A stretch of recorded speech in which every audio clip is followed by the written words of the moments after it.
નમસ્કાર દર્શક મિત્રો, આપનું હાર્દિક સ્વાગત છે બ્રેકિંગ ન્યૂઝમાં। આપ જોઈ રહ્યા છો ગુજરાત ન્યૂઝ 24।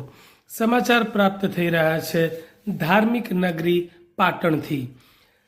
કાર્તિકેય સ્વામી ભગવાનના મંદિરે શ્રદ્ધાળુ ભક્તોનો ભારે ધસારો જોવા મળ્યો। પાટણ શહેરના દામાજીરાવ બાગમાં આવેલ કાર્તિક સ્વામી ભગવાનનું મંદિર વર્ષમાં એક જ વખત કારતક સુદ પૂનમના દિવસે ખુલે છે। બુધવારે પૂનમના દિવસે આ મંદિર દર્શનાર્થીઓ માટે ખુલ્લું મૂકવામાં આવ્યું હતું, જેમાં મોટી સંખ્યામાં લોકોએ ભગવાનના દર્શન કરી ધન્યતા અનુભવી હતી। પૌરાણિક માન્યતા પ્રમાણે ભગવાન શિવના બે પુત્રો ગણેશ અને કાર્તિકેય વચ્ચે પૃથ્વી પરિભ્રમણની શરત લાગી અને તે સમયે કાર્તિકેય ભગવાન પોતાના વાહન મયુરને લઈને પૃથ્વીની પરિક્રમા કરવા નીકળ્યા હતા અને સમય મર્યાદામાં 7 વખત પૃથ્વીનું ભ્રમણ કર્યું હતું।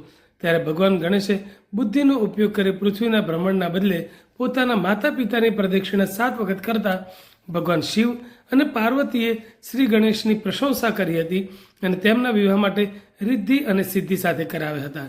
ત્યારે કાર્તિકે આ જોઈને ક્રોધિત થયા અને તેઓએ પોતાને જ શ્રાપ આપ્યો કે જે સ્ત્રી પોતાનું મોં જોશે તે વિધવા થશે। ત્યારે માતા પાર્વતીએ ભગવાન કાર્તિકેયને સમજાવતા તેઓએ કાર્તિકેય પૂનમના દિવસે મહિલાઓ પોતાના દર્શન કરશે તો સુખ, શાંતિ અને સમૃદ્ધિ મેળવશે।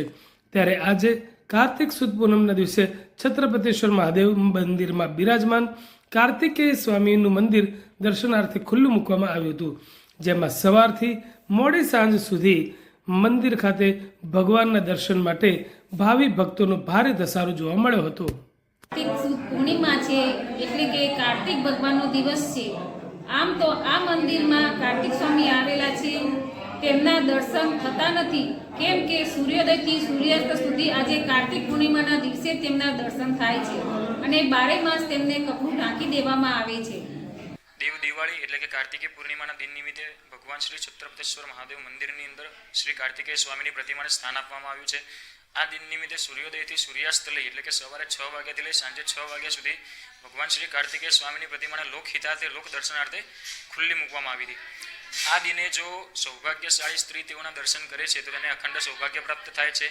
જો કોઈ કુંવારી સ્ત્રી તેઓના દર્શન કરે છે તો તેને મનવાંછિત વરની પ્રાપ્તિ થાય છે। જો કોઈ પુરુષ વર્ગ તેઓના દર્શન કરે છે તો તેઓના ધંધા વ્યવસાયની અંદર ઉત્તર પ્રગતિ થાય છે।